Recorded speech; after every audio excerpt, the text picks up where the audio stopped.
कि किसी देश को अगर चौपट करना है ना, तो सबसे पहले उसकी संस्कृति को चौपट करो। अगर आपकी संस्कृति चौपट हो गई ना, तो आपका देश ज्यादा समय नहीं लेगा उजाड़ने के चक्कर में यहाँ पे। इसलिए वो नए नए चीज को ले आके अपनी संस्कृति को चौपट कर रहे हैं। जैसे टाई लगाना मॉडर्न हो गया, धोती पहनना देहाती कैसे हो गया, पीछे कैसे हो गया। भाई दोनों कपड़े हैं, आपका अपना कपड़ा है, हमारा अपना कपड़ा है। धोती कुर्ता हो गया, कुर्ता पजामा हो गया, गमछा हो गया, ये पिछड़ेपन की निशानी कैसे हो गई?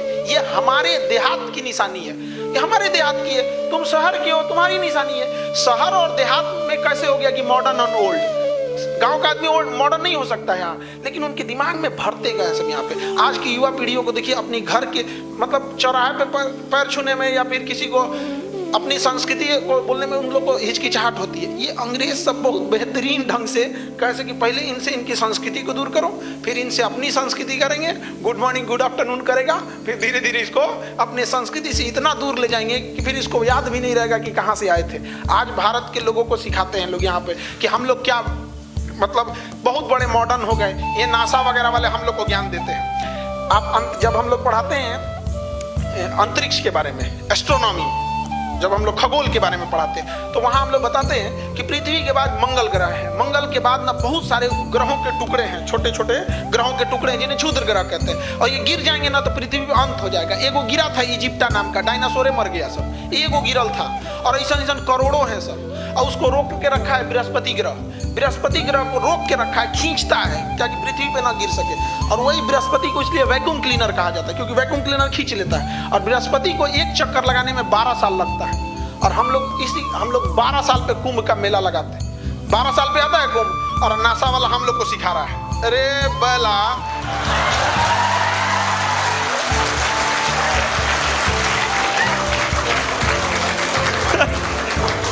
बताइए, हम लोग को सिखा रहा है कैसे? हम लोग से हमारे ही हमसे हमारी विरासत छीन लिया सब। छीना सब की नहीं छीन लिया सब, हम लोग को सिखा रहा है सब। पता नहीं कहाँ से आ गया सब। आर्किटेक्चर देखिए, भारत की आर्किटेक्चर देखिए। आज जाके देखिए, वो दक्षिण भारत में जाके देखिए, विजयनगर की उस स्तंभों को देखिए, उस किलाओं को देखिए, तो अंग्रेज आके चंबित हो जाते हैं। अरे बाप रे, ये क्या चीज है? आप जाके महाराष्ट्र में देखिएगा, कैलाश पर्वत को एक खड़े पहाड़ काट के बनाया है। ऐसे घर द्वार नहीं, खड़ा पहाड़ था, ऊपर से काटते आया, सिंगल पहाड़ काट के बना दिया यहाँ पे। और हम लोग को आज ज्ञान देते हैं सभी अंग्रेज सब यहाँ पे। ये सबको क्या समझ में आता है यहाँ पे?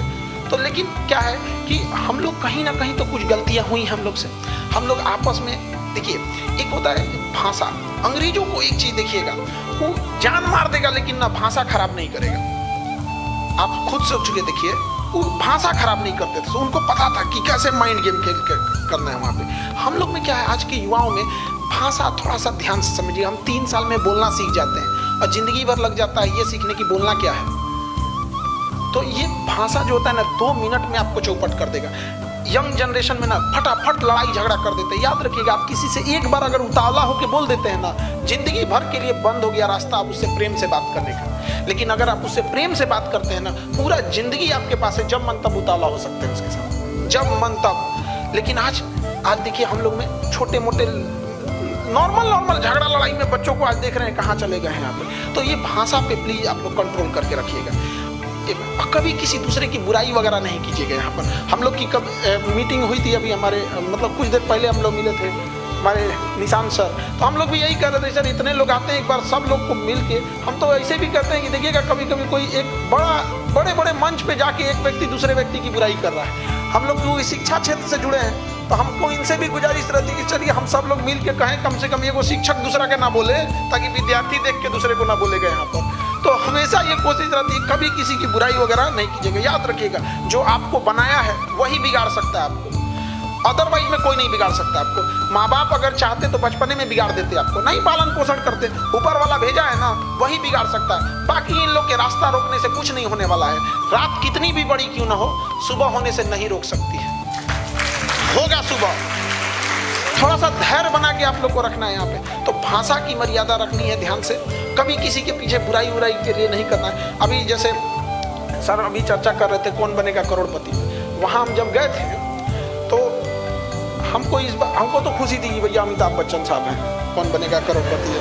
वो हम सबका सपना होता है मिलने का उनसे। वो समझिए कि वो फिल्म इंडस्ट्री के भगवान है। दादा साहब फाल्के के बाद उतना लंबे समय तक सरवाइव करना, जैसे अभी आप लोगों ने देखिए, सफलता पे जाना बड़ा बात नहीं होता, वहाँ सस्टेन रहना बड़ी बात होता है। तो वहाँ पे उन लोगों ने कहा, तो वहाँ पे जब हम लोग चर्चा कर रहे थे, हमारे साथ जो लोग थे, तो हमारे कुछ जानने वाले शुभचिंतक बोले कि जा तो रहे हैं, लेकिन अगर एक वो चीज गलत होगा ना, तो सबसे पहले यहीं के लोग आपको बोलेंगे, गए लेना कौन बनेगा करोड़पति में आ गया। आप समझ रहे हैं? और हमारा डर लग रहा था, जानते हैं किस चीज का? क्योंकि फिल्म उलिम से सवाल मत पूछ दे, हमें फिल्म उलिम में कोई आइडिया नहीं है। हमको ना सब हीरोइन एक के जैसा लगती है सब।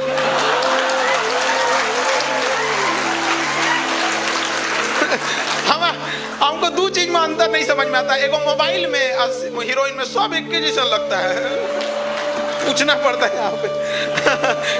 अरे मत पूछिए वहां पे।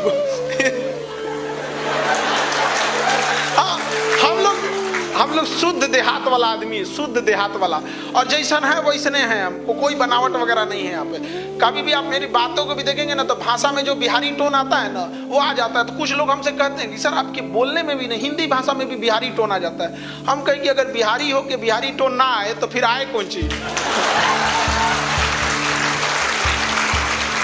अंग्रेज आए, हमें गुलाम बनाए, हमें अंग्रेजी सिखा के चले गए, हम दूसरे को भोजपुरी ना सिखाए तो जन्म ले फायदा कौन चीज?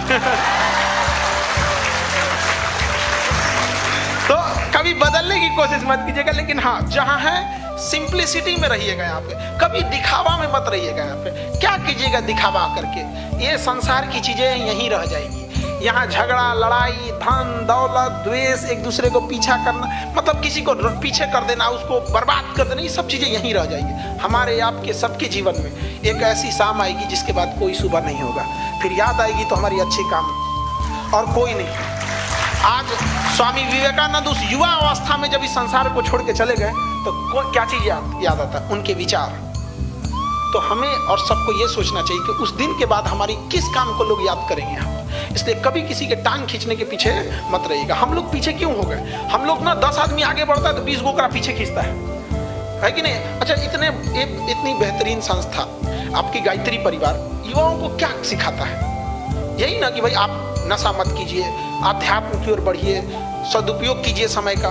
एक रुक टांग खींचेगा, देखिएगा ना, ऐसे क्या करने जाते हो? अरे भैया एक बार बोलो उससे कि काहे इतना फोन चलाते हो, मना करो। अब समझ रहे हैं ना यहाँ पे? तो हर समय में, इसलिए आप सारे बच्चों से कहते हैं कि कोई कुछ बोले तो उसको ज्यादा गौर से मत लीजिएगा। ये वही देश है, ये वही संसार है जिसने माँ सीता को अग्नि परीक्षा में बैठाया था। हमारी आपकी क्या औकात है? आप सोच सकते हैं भगवान को नहीं छोड़ा लोग। आप कल्पना कीजिए यहाँ पे क्या हाल हो गया था यहाँ पे। तो ज्यादा ही, लेकिन युवा लोग जो है अपनी शक्ति का उपयोग कीजिए, पढ़ाई लिखाई के प्रति प्रेरित रहिए। देखिए, जय हिंद।